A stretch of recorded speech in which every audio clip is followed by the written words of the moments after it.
So as you remember पिछले session में हम लोगों ने पोटेंशियल एनर्जी का कॉन्सेप्ट स्टार्ट किया था और फिर साथ में हमने देखा था एक चीज़ कि force is the derivative of या conservative force is the derivative of minus of potential energy with respect to position या विद रिस्पेक्ट टू डिस्प्लेसमेंट। हमें अब यहाँ पर पोटेंशियल एनर्जी कर्व देखना है। असल में मुझे एक रैंडम शेप का पोटेंशियल एनर्जी वर्सेस पोजीशन का कर्व दिया रहेगा। रैंडम शेप का पोटेंशियल एनर्जी वर्सेस पोजीशन का क्या है, कर्व दिया रहेगा। मैं कर्व को यह पहचान सकता हूं कि कर्व का कौन सा हिस्सा अट्रैक्टिव फोर्स रिप्रेजेंट कर रहा है और कर्व का कौन सा हिस्सा रिपल्सिव फोर्स रिप्रेजेंट कर रहा है। ये आप उसको देख के पहचान सकते हैं। अब वो कैसे पहचानेंगे, चलिए देखते हैं। तो हमारा इसी से जुड़ा हुआ टॉपिक है nature of force. Nature of force, ठीक है। अब देखो हमारे पास फोर्स का फॉर्मूला क्या है, minus D U by D X. अब D U by D x क्या होता है बेटा, D U by D X जो होता है वो होता है slope of potential energy versus position graph. ये स्लोप होता है potential energy versus position graph का D you by D X. अब अगर मान लो कोई फोर्स नेगेटिव आ रहा है, स्लोप पॉजिटिव है, स्लोप क्या है, पॉजिटिव है, तो फोर्स क्या रहेगा, नेगेटिव। अब भैया D you by D x की तुम वैल्यू पॉजिटिव में डालोगे, तुमको नहीं लगता एफ निगेटिव रहेगा, है ना। और अगर D you by D x की वैल्यू तुम माइनस में डालोगे, निगेटिव में डालोगे, तो ये निगेटिव और ये पहले से जो मौजूद है निगेटिव मिलकर क्या बन जाएंगे, पॉजिटिव। तो स्लोप क्या हो जाएगा फिर, पॉजिटिव। तो अगर कहीं स्लोप पॉजिटिव आता है तो फोर्स निगेटिव आएगा और निगेटिव फोर्स इंडिकेट करता है अट्रैक्टिव फोर्स। नेगेटिव फोर्स क्या इंडिकेट करता है, अट्रैक्टिव फोर्स। और अगर सपोज करो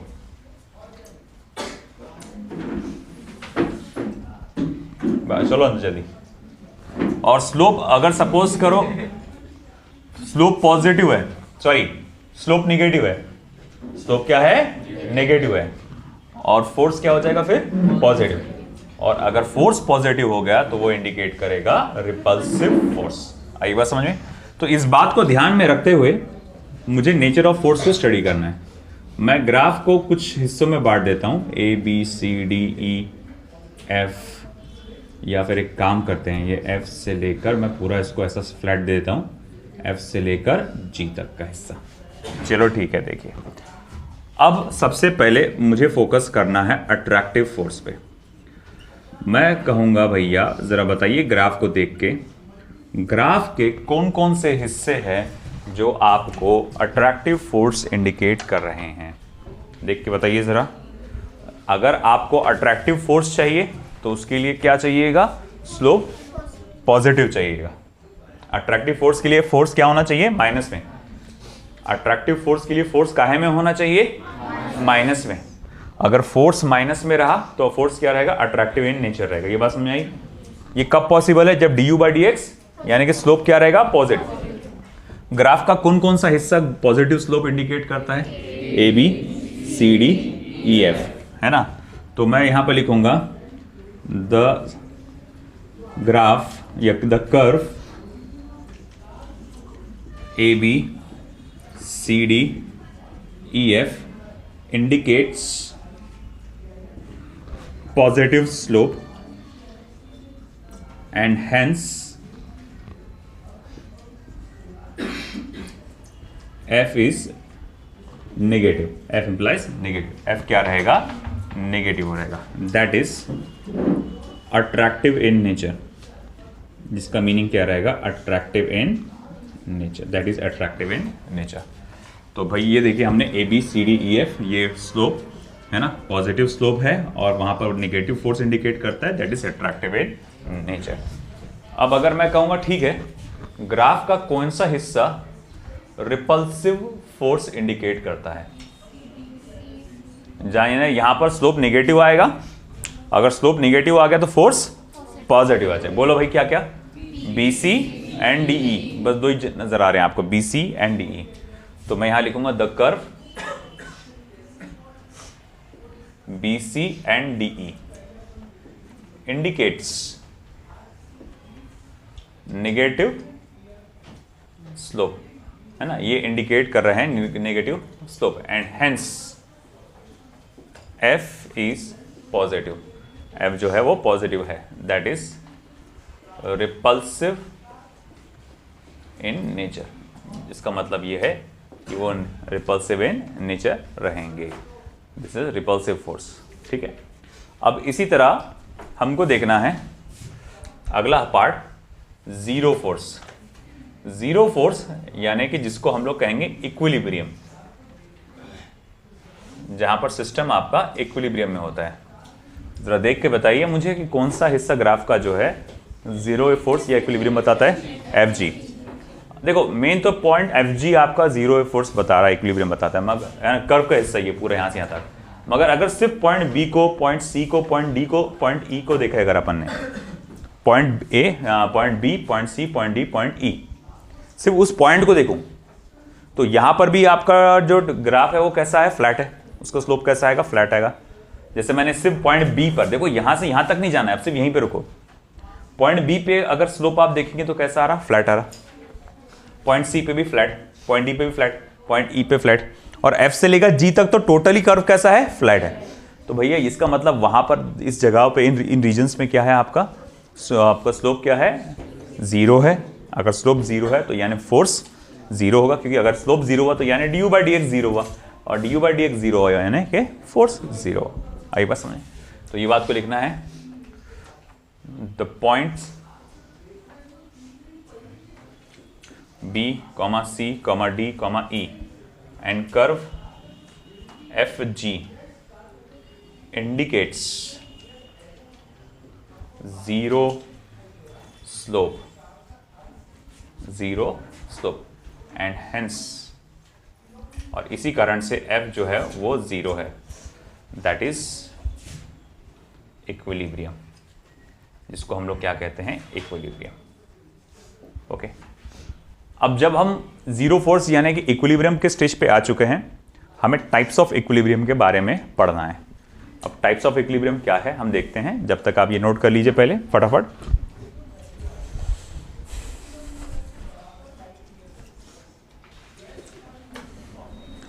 सो देखिए बेटा, अभी थोड़ी देर पहले हम लोग ने देखा कि व्हाट इज इक्विलिब्रियम।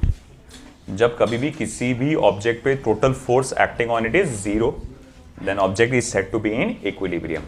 ओके, और इक्विलिब्रियम के फिर यहां पर तीन टाइप्स दिए गए हैं, stable equilibrium, unstable equilibrium and neutral equilibrium. अक्सर ऐसा क्वेश्चन आता है कि व्हाट इज इक्विलिब्रियम, मतलब कौन सी, हम लोग अक्सर ये पूछा जाता है कि eight which position the particle will attain equilibrium, x की वैल्यू पूछता है क्वेश्चंस में, और साथ ही साथ ये भी पूछता है कि वो इक्विलिब्रियम किस टाइप का होगा, स्टेबल होगा, अनस्टेबल होगा कि न्यूट्रल होगा। तो ऐसे क्वेश्चंस को डील करने के लिए इसको अच्छे से समझना जरूरी है। पहले तो जाते हैं कॉन्सेप्ट पे कि what is stable equilibrium. Stable equilibrium में क्या आता है बेटा, देखो, when an object is displaced from its equilibrium position, जब कभी कोई ऑब्जेक्ट को डिस्प्लेस किया जाता है उसके इक्विलिब्रियम पोजीशन से, and the force acting on it, और उस पे एक्ट होने वाले force brings it back to its equilibrium position, और उस पे लगने वाले फोर्सेस क्या करते हैं, उसको वापस उसके इक्विलिब्रियम पोजीशन पे लेके आ जाते हैं। Then such an equilibrium is called as stable equilibrium. पूरा लिखना भाई, स्टेबल इक्विलिब्रियम। तो एक ऑब्जेक्ट पे फोर्स लग रहा है, जैसे मान लो क्या हुआ, एक एग्जांपल लेते हैं हम एक कटोरे का। कटोरे के बेस में मैं एक बॉल रखता हूं, या एक बॉल रखा मैंने कटोरे के बेस पे। अच्छा, अभी फिलहाल जब मैं यहां रखा हूं, सिर्फ रख दिया बॉल को मैंने, तो ये बॉल क्या अपनी जगह से मूव होगा? अपने आप मूव होगा क्या? नहीं मूव होगा। अब यहां पर सुकून से वो बैठा रहेगा जब तक कि हम उसको वहां पर रखते हैं उसको। तो इसका मतलब ये है कि वो अपनी जगह से हिल नहीं रहा। इसका मतलब चारों तरफ से लगने वाले फोर्सेस कैसे इसको बैलेंस्ड है कि नहीं? नीचे लग रहा होगा ग्रेविटेशनल फोर्स, ऊपर लग रहा होगा नॉर्मल रिएक्शन, ये सब के सब फोर्स कैसे है? बैलेंस्ड है। या net force acting on it is zero. मतलब अभी ये फिलहाल इक्विलिब्रियम में है। तुम क्या करो, उसको थोड़ा सा बॉल को ऊपर लेके चले जाओ। तुम थोड़ा सा बॉल को ऊपर लेके चले जाओ, मतलब तुमने क्या किए, इसको थोड़ा सा ऐसा ऊपर लेके चले गए, और ऊपर लेके मतलब तुमने इसको उसकी इक्विलिब्रियम पोजीशन से क्या करे? हटा दिया। तुम जैसे इसको छोड़ोगे तो क्या होगा? वो वापस उसकी पुरानी इक्विलिब्रियम पोजीशन पे वापस आएगा। तो ऐसा अगर कहीं हो रहा है, ऐसा अगर कहीं हो रहा है, तो हम कहेंगे कि वो कौन सा इक्विलिब्रियम है? स्टेबल इक्विलिब्रियम है। आई बात समझ में? फिर अनस्टेबल इक्विलिब्रियम क्या होता है? तो unstable equilibrium, when an object is displaced from its equilibrium position। जब कोई ऑब्जेक्ट को आपने उसकी इक्विलिब्रियम पोजीशन से सरकाया है, and the force acting on it takes away from equilibrium position, takes away from equilibrium position, then such an equilibrium, then such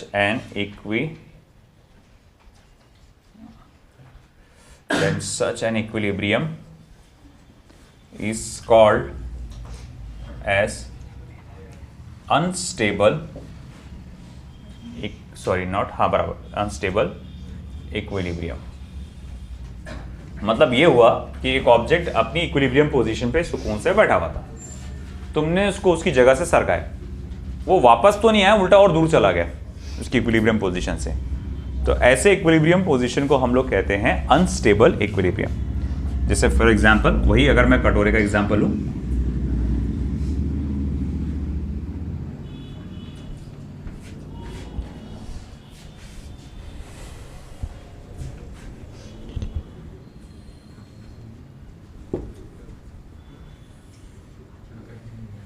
तो कटोरे के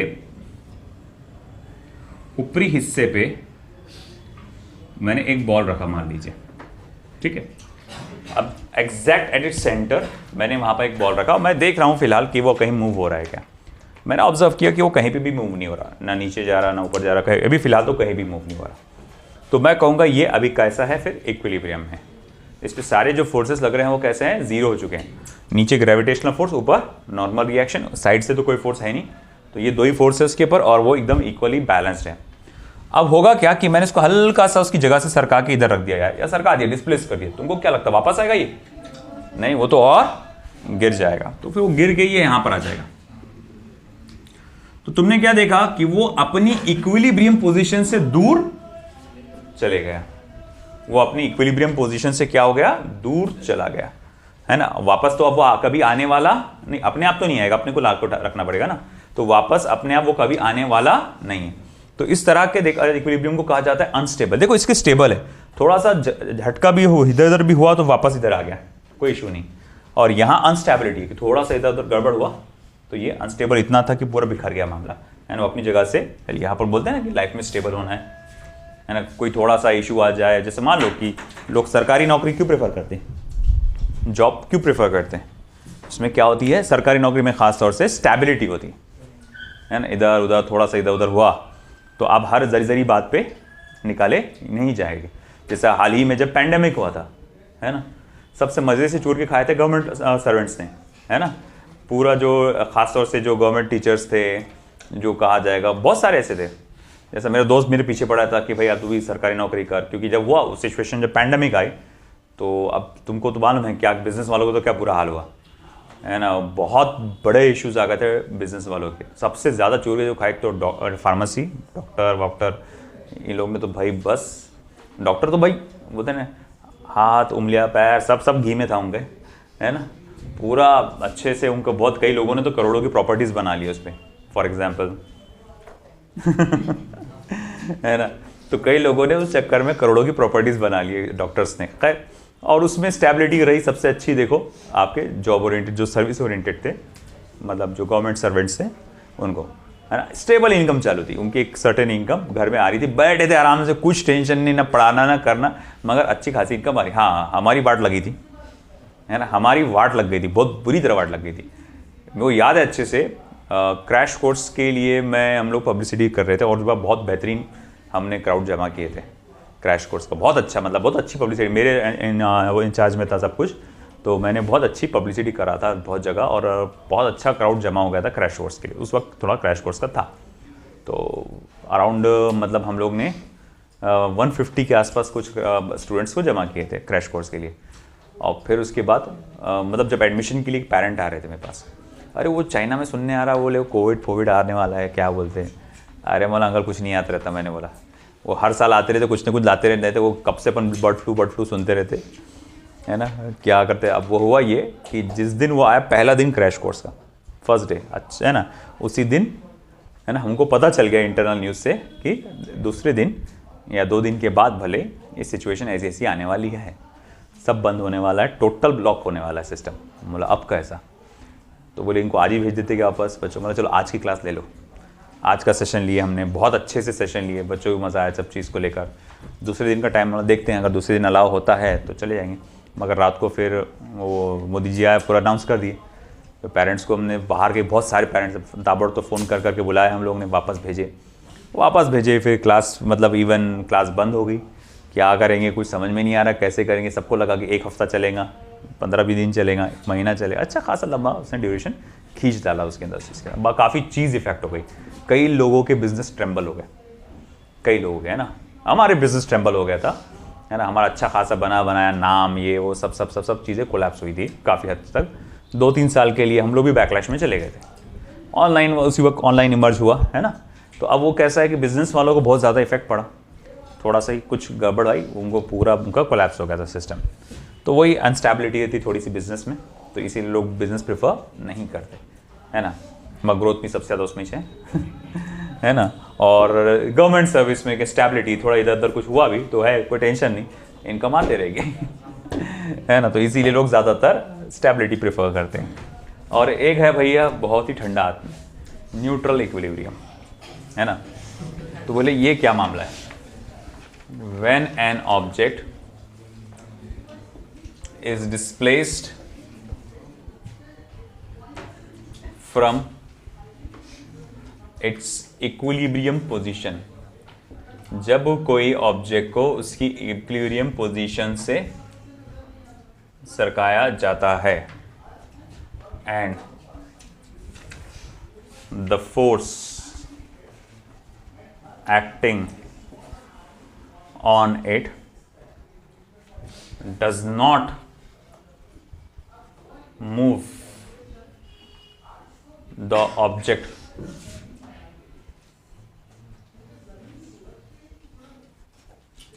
further, then it is said to be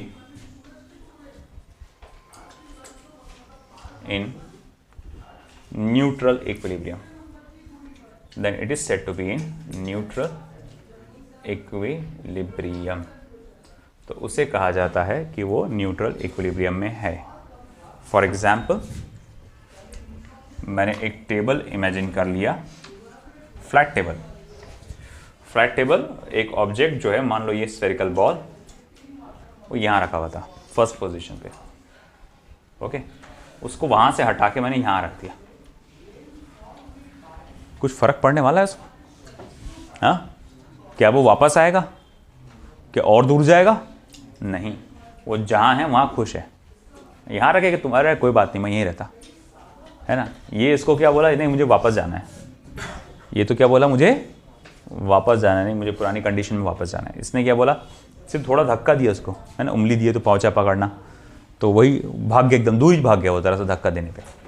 और इसको बोले यहाँ से यहाँ, अच्छा ठीक है यहाँ से यहाँ, है ना, यहाँ से कहीं और, हाँ बोले वहाँ पर भी रहता हूँ, आराम से रहूँगा। तो इसको हम लोग क्या कहते हैं? Neutral equilibrium. देखो ये इक्विलिब्रियम है, तो यहाँ पर हर एक केस में f जो है या du/dx जो है वो रहने वाला है 0 in all the cases. f is equals to minus du/dx will be 0 in all the cases. f is equals to minus du/dx will be 0। बोले ऐसा, ठीक है चलो मान लिया। मगर यहाँ पे देखो पोटेंशियल एनर्जी आपकी सबसे मिनिमम होती है। Potential energy is minimum. Potential energy अपनी मिनिमम लेवल पे होती है। और यहाँ जो पोटेंशियल एनर्जी होती है वो मैक्सिमम लेवल पे होती है।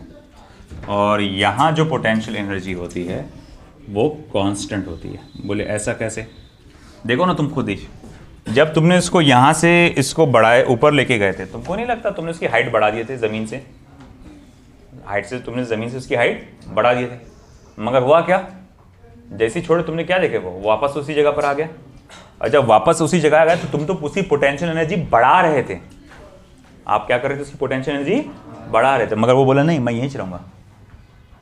वो अपनी पोटेंशियल एनर्जी कम कर, जैसे आपको हम लोग कोशिश करते हैं कि आपको लेवल बढ़ाया जाए, है ना, आपको आपकी जो है आगे फ्यूचर को बढ़ाया जाए, अच्छा सवारा जाए, मगर नहीं हम तो यहीं रहेंगे, है ना। अब हरकतें करके कुछ ना कुछ, नहीं हम तो यहीं रहेंगे, है ना, अपनी कौम में है ना, उसको बढ़ाने की हमेशा कोशिश करते हैं कोई ना कोई, मगर नहीं हम तो यहीं रहेंगे। तो वो ऐसी सिचुएशन हो जा रही है कि भाई आपको बार बार कोशिश कर रहे हैं कि भाई पोटेंशियल एनर्जी बढ़ाया जाए, मगर नहीं हम तो मिनिमम लेवल पे ही खुश हैं। और यहाँ ऑलरेडी आप क्या थे? मैक्सिमम लेवल पे थे। पोटेंशियल एनर्जी इससे ज़्यादा बढ़ने वाली नहीं थी, क्योंकि अगर आप ज़रा सा धक्का दे रहे हैं तो पोटेंशियल एनर्जी तेज़ी से क्या हो रही है? ड्रॉप हो रही है। तुम खुद देखो जैसे जैसे नीचे गिरे, अब यहाँ पर कौन सी पोटेंशियल एनर्जी लग रही है? ग्रेविटेशनल पोटेंशियल एनर्जी लग रही है ऑफकोर्स। तो यहाँ पर देखो जैसे जैसे आप अगर आप इसको धक्का भी देंगे तो आप क्या देखेंगे? वो नीचे गिर रहा है। जब नीचे गिर रहा है तो क्या कम हो रहा है? एच का वैल्यू। और आपके potential energy, gravitational potential energy का फॉर्मूला क्या है? mgh। अगर एच तेजी से गिर रहा है, एच की वैल्यू कम हो रही है, तो यानी क्या कम हो रहा है? पोटेंशियल एनर्जी कम हो रहा है। और यहाँ पर तुम क्या है? तुम कहीं पे भी उठा के रखो उसको, पोटेंशियल एनर्जी कैसे रहने वाली है? कांस्टेंट रहने वाली है ना। तो यहाँ हम लोग ने देखा कि u इज मिनिमम। और फिर अगर मैंने देखो, अगर u की इक्वेशन का डबल डेरिवेटिव लिया मैंने, अगर मैंने u की इक्वेशन का डबल डेरिवेटिव लिया तो ये पॉजिटिव आएगा। यहाँ पर u की इक्वेशन का डबल डेरिवेटिव लिया तो ये नेगेटिव आएगा। और यहाँ पर u की इक्वेशन का अगर मैं डबल डेरिवेटिव लेता हूँ तो ये 0 आता है। अब ये समझानी कैसे? r लिए कि x लिए, dx स्क्वायर, हाँ ये 0 आता है। अब ये वाली बात कैसे आई मैं आपको ग्राफ के ज़रिए समझाऊंगा। पहले आप ये सब चीज़ नोट कर लीजिए, फिर मैं आपको ग्राफ के ज़रिए समझाता हूँ सारी बातें। और रही बात ये, देखो ये जो टाइप्स ऑफ इक्विलिब्रियम है ये आप पढ़ने वाले हैं इलेक्ट्रोस्टैटिक चैप्टर में, ये आप पढ़ने वाले हैं मैग्नेटिज्म वाले चैप्टर में, वहाँ पर भी ये पढ़ने वाले हैं। जैसे फॉर एग्जांपल मैग्नेटिज्म वाले को मैं एक बार बता देता हूँ आपको, थोड़ा सा इमेजिन करा देता हूँ कि कैसा सीन होने वाला है। मान के चलो कि दीवार के इस पोजीशन पे बहुत बड़ा मैग्नेट रखा हुआ है और उस मैग्नेट का नॉर्थ पोल इधर है।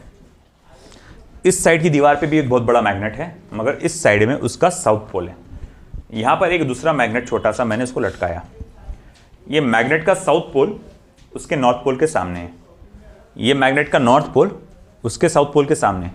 जाहिर बात है ये इसको अट्रैक्ट करेगा अपनी तरफ, वो भी इसे अपनी तरफ अट्रैक्ट करेगा और ऐसा खींच के रखेगा। अब अगर मैंने मान लो इसको ऐसा धक्का दिया तो क्या होगा? ये वापस इधर आ जाएगा, ये वापस इधर आ जाएगा और ऐसे ही रुक जाएगा। तो अगर ऐसा देखा जाए तो आप देखेंगे वो हमेशा इक्विलिब्रियम में रहेंगे, मगर आप उसको धक्का देते हैं तो ये वापस इधर आ जाता है। This is the first condition. अब सेकंड कंडीशन पे फोकस करो। मैंने इसको ऐसा रखा, नॉर्थ के सामने नॉर्थ, साउथ के सामने साउथ, ये लगातार उसको क्या कर रहा है, रिपेल। ये क्या कर रहा है, ये भी रिपेल, मतलब उसको लगातार वो टर्न ओवर करने की कोशिश कर रहा है। इमेजिन करो मैं दोनों हाथों से इसको पुश कर रहा हूँ, है ना, मगर ये कहीं से भी अपनी जगह से हिल नहीं रहा, मतलब ये इक्विलिब्रियम में, वो पहले भी इक्विलिब्रियम में था, अभी भी इक्विलिब्रियम में। मगर अब क्या है, किसी ने थोड़ा सा नीचे से ऊपर धक्का दे दिया, ये वाले हाथ से इसको ऐसा हल्का सा किसी ने अगर लोड दिया, तो क्या गड़बड़ हो जाएगी, पूरा पलट जाएगा, और पलटने के बाद वो इस पोजीशन पे आ जाएगा, है ना। तो तुम मुझे एक बात बताओ, कौन सी कंडीशन स्टेबल इक्विलिब्रियम थी और कौन सी कंडीशन अनस्टेबल इक्विलिब्रियम थी?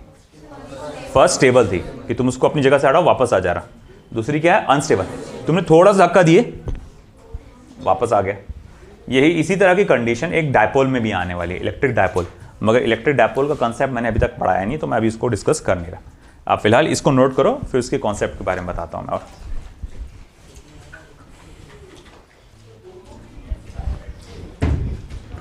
अब जैसा कि ये जो कॉन्सेप्ट है आपका, कि आपने कहा कि डबल डेरिवेटिव स्टेबल इक्विलिब्रियम में पॉजिटिव आता है, डबल डेरिवेटिव स्टेबल इक्विलिब्रियम में नेगेटिव आता है, डबल डेरिवेटिव न्यूट्रल इक्विलिब्रियम में क्या आता है, जीरो आता है। अब ये कैसा है ना,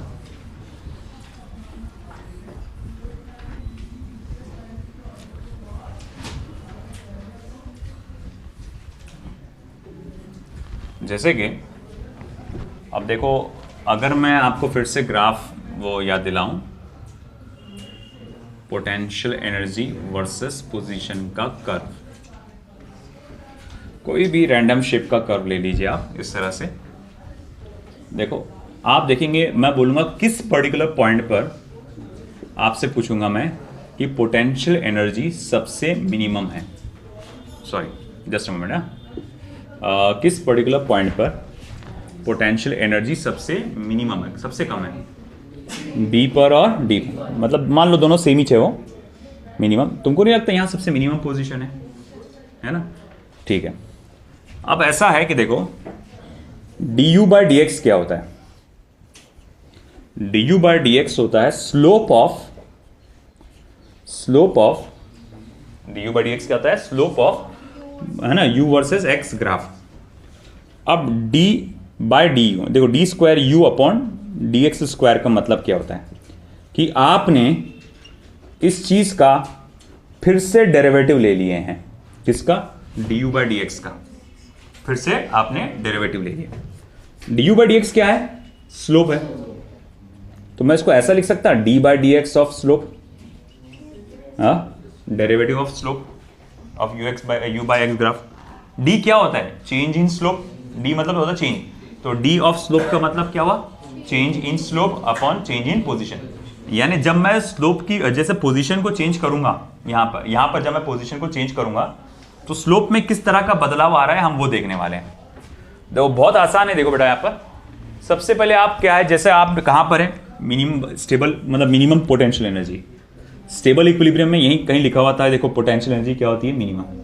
तो यहां पर मतलब ये पॉइंट बी जो है वो इंडिकेट क्या कर रहा होगा, स्टेबल इक्विलिब्रियम, क्या इंडिकेट कर रहा होगा, स्टेबल।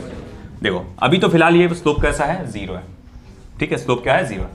अब जैसे ही मैं अगला कदम बढ़ाता हूं, यानी थोड़ा सा आगे सरकूंगा, सिर्फ थोड़ा सा आगे सरकूंगा, तो स्लोप थोड़ा सा ऐसा हो जाएगा, स्लोप क्या हो जाएगा, थोड़ा सा ऊपर। मैं थोड़ा और आगे बढ़ूंगा तो स्लोप और ऐसा हो जाएगा।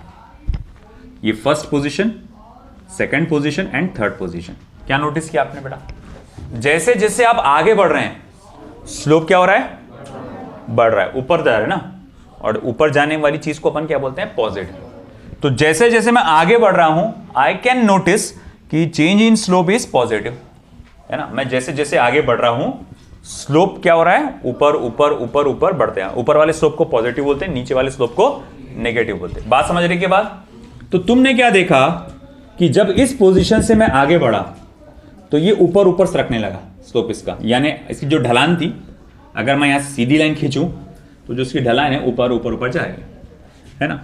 तो वही बात हो रही है ना यहां पर कि देखो ये कहां हुआ ऐसा, नीचे जहां पर पोटेंशियल एनर्जी मिनिमम थी वहां हुआ। पोटेंशियल एनर्जी मिनिमम कहां होती है, स्टेबल इक्विलिब्रियम में, है ना।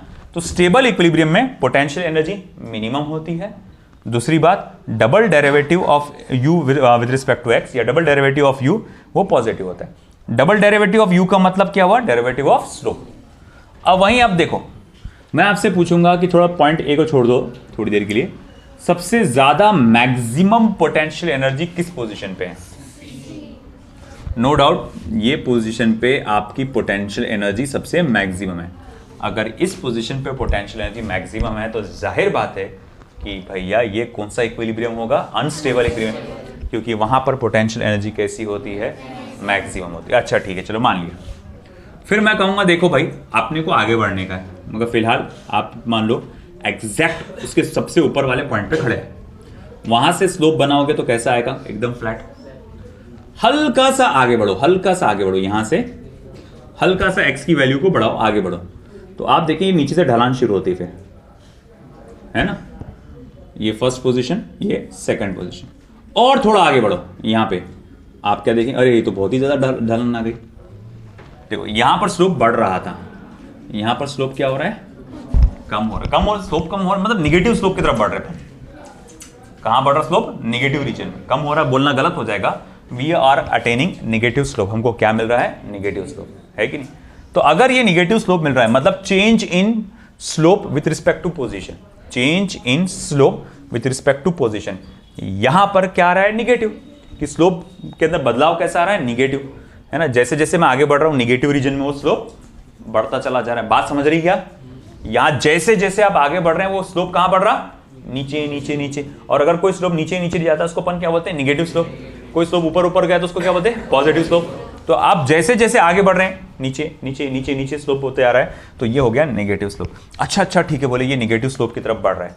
अब अगर ये नेगेटिव स्लोप की तरफ बढ़ रहा है यानी d slope upon d x क्या आएगा? Negative. Change in slope with respect to position is negative, तो यानी d square u upon d x square भी क्या होगा? नेगेटिव आएगा। और रही बात न्यूट्रल इक्विलिब्रियम की भैया, तो इस ग्राफ में अपन न्यूट्रल इक्विलिब्रियम नहीं बता पाएंगे। अपन इस चीज को लेकर यहां पर ग्राफ में न्यूट्रल इक्विलिब्रियम नहीं बता पाएगा। आप सिर्फ यही दो चीजें इसमें बता सकते हैं। आई बात समझ में आपको? है ना? आप ये कह सकते हैं कि देखो भाई उसको ग्राफ की जरूरत ही नहीं है, आप वहीं से बता सकते हैं। बोले क्या? हमने क्या देखा भैया कि यहां पर पोटेंशियल एनर्जी क्या होती है? कांस्टेंट होती है। यहां पोटेंशियल एनर्जी क्या होती है? कांस्टेंट। तो भैया डेरिवेटिव ऑफ पोटेंशियल एनर्जी क्या रहेगा with respect to position? Zero रहे। किसी भी कांस्टेंट चीज का डेरिवेटिव क्या होता है? जीरो। तुम एक बार, दो बार, तीन बार, कितनी बार भी डेरिवेटिव कांस्टेंट चीज का डेरिवेटिव क्या रहेगा? जीरो। तो बस फिर ये आई बात समझ में आपको? तो ये कॉन्सेप्ट था, इसको बनाने की जरूरत नहीं है, आपको सिर्फ समझना है कि ऐसा क्यों हुआ। ठीक है, अब हमको आगे बढ़ना है आपके इसके न्यूमेरिकल्स पे। चलिए फोकस करते हैं न्यूमेरिकल्स की तरफ।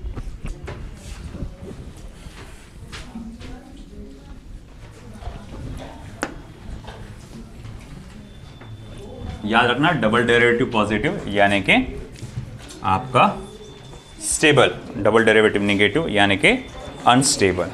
ठीक है, एक बहुत आसान सा क्वेश्चन तुम्हारे सामने आएगा अभी फिलहाल। देखो इसको भी मिटाना है भैया।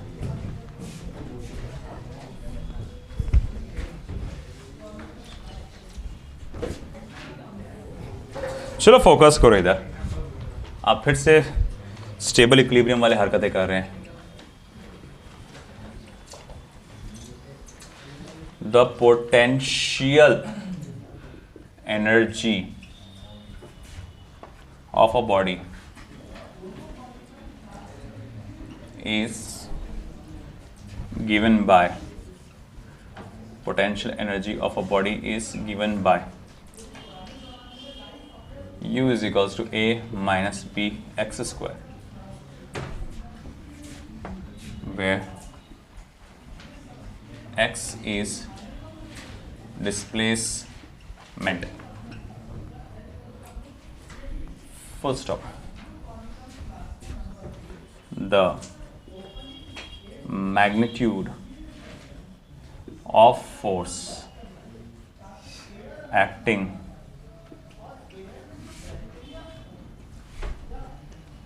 on the particle is, the magnitude of force acting on the particle is, first option, constant, proportional to x. Third, proportional to x square. Inversely proportional to x। क्या लगता है इसमें से कौन सा सही जवाब रहेगा?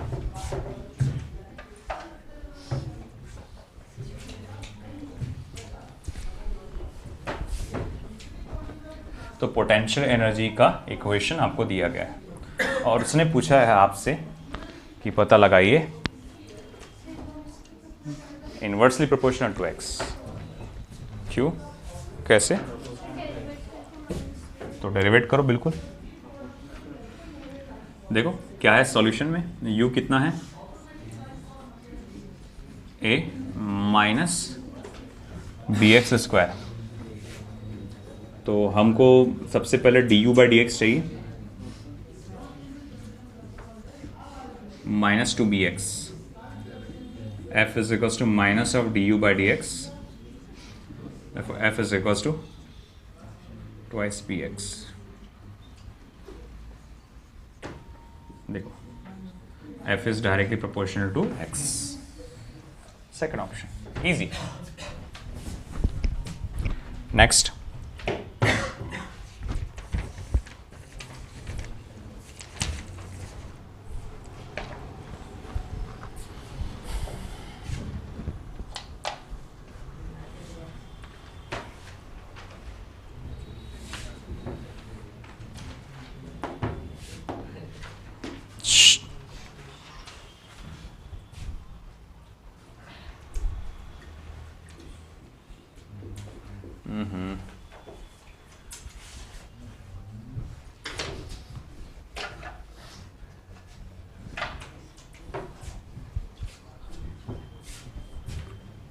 particle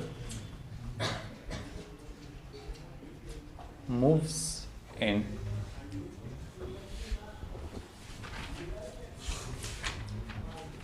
a potential energy region given by u equals to 8x square minus 4x plus 400 joule। Full stop। Its state of equilibrium will be at first option x is equals to 25 meter, second option x is equals to 0.25 meters, third option x is equals to 0.025 meters, and the last x is equals to 2.5 meters। तो आपको state of equilibrium कहाँ मिलेगा?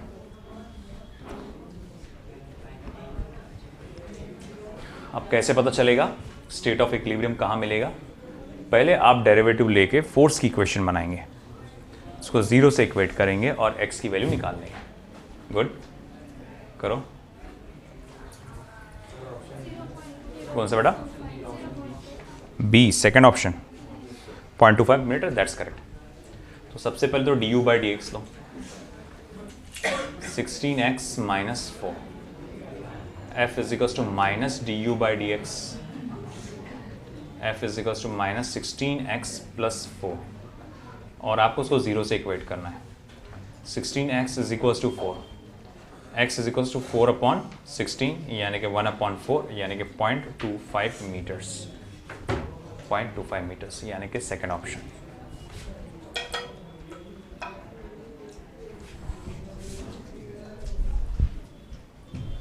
.25 meters।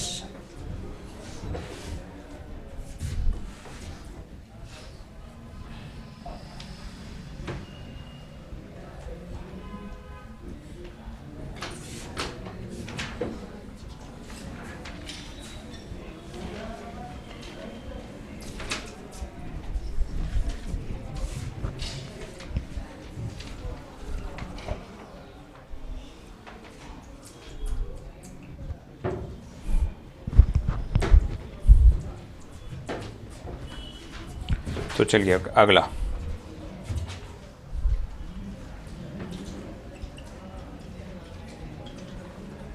the potential energy of a conservative system is given by U equals to 8x square minus 4x plus 400 joules. Full stop. Its state of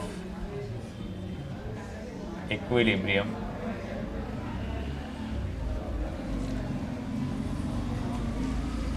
will be sorry वही repeat कर डाला मैं, वही question repeat कर डाला मैं. Is it given by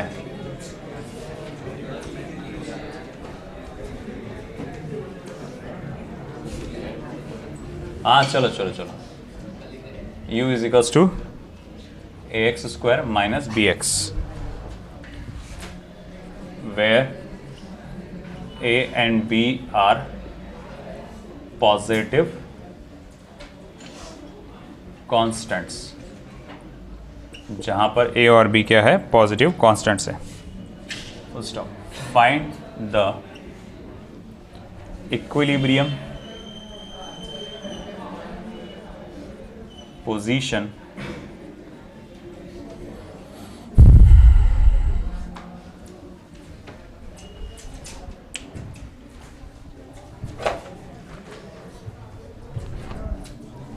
find the equilibrium position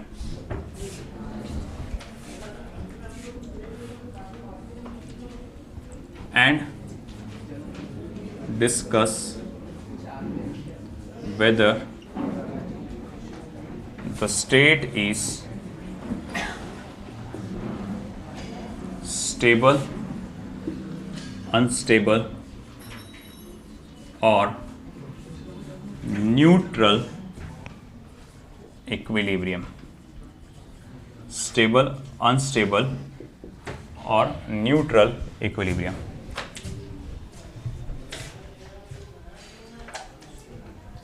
stable, unstable और neutral equilibrium, ये दोनों चीज़ पता लगाना है आपको कि ये स्टेबल इक्विलिब्रियम है कि अनस्टेबल इक्विलिब्रियम है कि न्यूट्रल इक्विलिब्रियम है. u कितना दिया हुआ है? ax square minus b x. इसका डेरिवेटिव लेंगे du by D x is equals to 2ax minus b, और ये माइनस एफ के बराबर हो जाएगा, है ना. इसको आपको ज़ीरो से इक्वेट करना है, तो ज़ीरो से इक्वेट करने पे x is equals to b upon 2a. ये पहली चीज़ आपके सामने आई, x is equals to b upon 2a. अब इसको एक और बार डेरिवेटिव करो, डिफरेंशिएटिंग अगेन.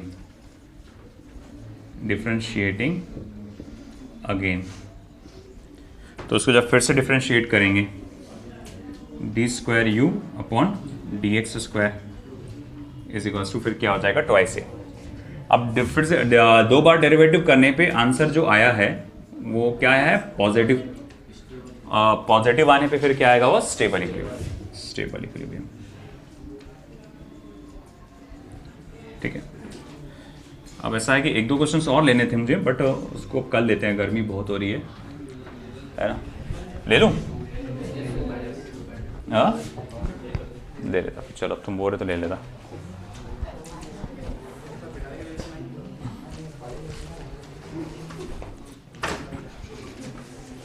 चलो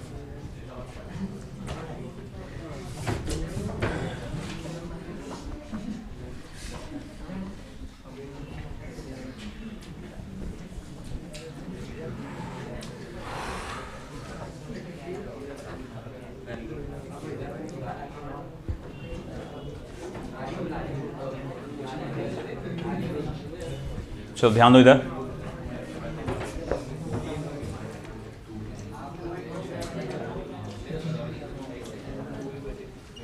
चलो इधर ध्यान दो, the potential energy of a system is given by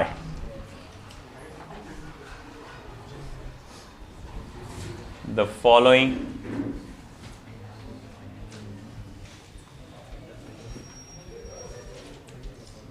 first figure. First up, the force acting on the system will be, the force acting on the system will be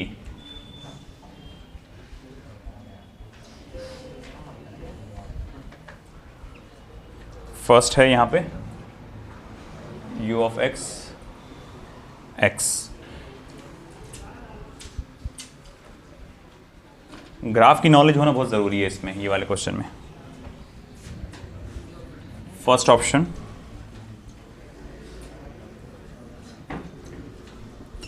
force versus position,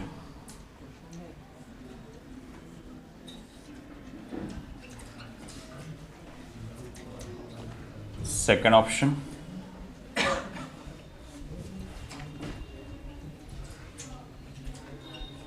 force versus position, third option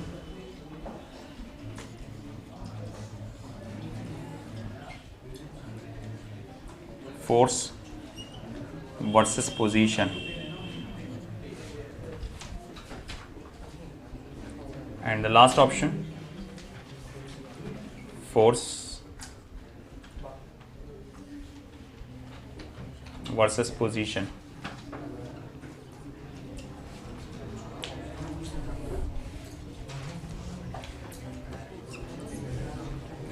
देखिए बेटा, graph से graph को पहचानना है ना। एक graph दिया है, उससे दूसरा ग्राफ कैसा बनेगा ये आपको पहचानना है।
चलिए बताइए, ए ऑप्शन सेकंड। चलो वोटिंग करते हैं। ए के साथ कितने हैं भाई? ए, अरे मुझे कितने ए आ रहे थे? अच्छा, B, okay, C, D. Well the correct answer is C. अरे भाई सिंपल सी बात, देख ये लाइन तेरे को स्ट्रेट दिख रही, ये तेरे को लाइन स्ट्रेट दिख रही, मतलब यहां स्लोप कैसा रहेगा? कांस्टेंट रहेगा। क्या कांस्टेंट रहेगा? स्लोप। यहां स्लोप कांस्टेंट है। अच्छा, इसके स्लोप को कैसा बोलते हैं अपन? D you by D X. ये क्या है? कांस्टेंट है। फोर्स का फॉर्मूला क्या है? Minus D you by D x, मतलब क्या रहेगा? फोर्स कैसा रहेगा? माइनस कांस्टेंट, मतलब फोर्स रहेगा निगेटिव रीजन में और रहेगा कांस्टेंट। अब ये इस जगह भी हुआ है, इस जगह भी हुआ है, ये दो जगह हुआ है ऐसा। अगर आप ये बात को समझे तो ये दो जगह हुआ है कि देखो यहां पर फोर्स कैसा है? कांस्टेंट है और निगेटिव रीजन में है, ठीक है। फिर क्या हुआ? जैसे ही ये आया, जैसे ही आप ए को टच करते हैं, आपने फिर से क्या देखा यहां पर? इस रीजन में क्या देखा कि D you by D x कितना हो गया? 0। स्लोप 0 हो गया ना, तो स्लोप 0 हो गया तो इसका मतलब क्या हो जाएगा? फोर्स 0 हो जाएगा। तो फट से फोर्स क्या हो गया? 0 हो गया। सिंपल था ये। आया समझ में? नहीं समझा? फिर से बता देता हूं। देखो ये ग्राफ कैसा जा रहा? सीधा सीधा स्ट्रेट लाइन है। मैं ये बोल सकता हूं इसको देख के कि इसका स्लोप कैसा है? कांस्टेंट। इसका स्लोप कैसा है? कांस्टेंट। आप ये देखकर बोल सकते हैं इजीली, हाँ या ना बोलो, ठीक है ना। तो भैया इसका स्लोप कैसा है? कांस्टेंट है, ऑफ कोर्स, एग्रीड। फिर आगे क्या हम कहेंगे? देखो इसका स्लोप कांस्टेंट है और पॉजिटिव है, no doubt, d you by D x constant. अब फोर्स क्या होता है? Minus D you by D x. D you by D x कैसा है? कांस्टेंट है, तो ये minus D you by D x आता है, तो फोर्स क्या हो जाएगा फिर? Minus constant. कांस्टेंट रहेगा मगर कैसा रहेगा? माइनस। तो देखो इनमें से कौन सा ग्राफ है जिसमें फोर्स कांस्टेंट बता रहा और माइनस रीजन में बता रहा? ऊपर का और नीचे का, ये दो है। फिर उसके बाद क्या हुआ? जैसे ही ए को टच हुआ, ए के बाद क्या हुआ? सीधे लाइन से फ्लैट लाइन, फ्लैट लाइन यानी कि स्लोप 0, स्लोप 0 यानी D you by D x 0, D you by D x 0 यानी कि फोर्स 0। देखो फोर्स 0 हो गया। यहां तो बहुत देर बाद फोर्स 0 हुआ ना, आगे जाके फोर्स 0 हुआ। ये तो ए पर ही फोर्स 0 हो गया था ना यहाँ पे, ठीक है। तो इसीलिए हमारा सही जवाब जो रहेगा सी। अब आखिरी प्रॉब्लम ये, particle in a region in conservative field has a potential energy given by, क्या है? u is equal to twice x square y, the force acting on it at 1, 2, 1 is, ये पार्शियल डेरिवेटिव वाला आ गया।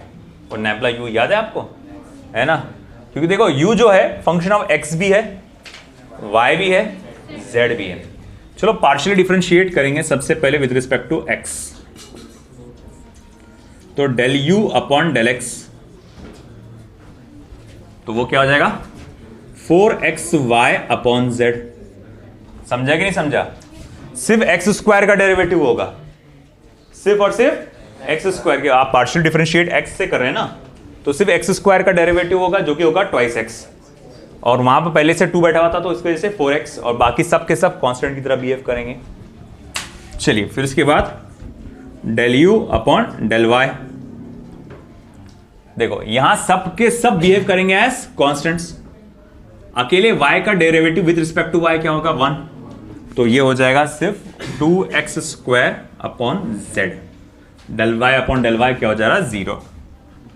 फिर उसके बाद del u upon del z, अब क्या होगा?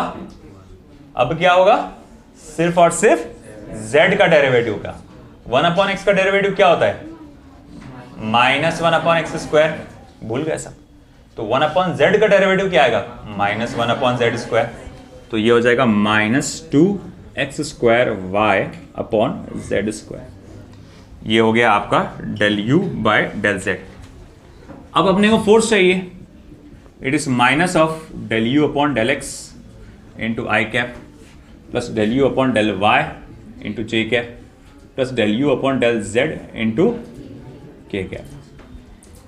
Therefore, vector f is equals to minus del u upon del x, यानी कि 4xy upon z into i cap, del u upon del y यानी 2x square upon z into j cap, del u upon del z, ये plus की जगह minus लेना पड़ेगा क्योंकि इसके अंदर माइनस है, 2x square y upon z square k cap, ये आ गया। अब इसने क्या बोला? एट 1, 2, 1, एट 1, 2, 1 मतलब x की वैल्यू तुमको 1 डालना है, y की वैल्यू तुमको 2 डालना है, और z की वैल्यू फिर से तुमको 1 डालना है। चलो डालो तो देख, 4 मल्टीप्लाई बाय 1, 4 1 जा 4, और ये y की वैल्यू 2, 4 2 जा 8, 8 अपॉन 1 अगेन 8, तो ये हो जाएगा vector f is equals to 8 i cap, है ना, प्लस 2x स्क्वायर ये 1 रहेगा, ये भी 1 रहेगा, ये हो जाएगा 2 और minus 2 times of x square यानी कि 1, ये 4 मतलब अगेन -8 के कैप। सही है ना, y की वैल्यू 2 बराबर, हाँ -8 के कैप न्यूटन। तो देखो यहाँ पर आपके पास फोर्स आ गया, आया समझ में? So this is it. ये हम लोग ने यहाँ पर पार्शियल डेरिवेटिव करके कैलकुलेट किया। कल हम लोग टाइप्स ऑफ पोटेंशियल एनर्जी देखेंगे, gravitational potential energy and spring यानी कि इलास्टिक पोटेंशियल एनर्जी के कॉन्सेप्ट देखेंगे।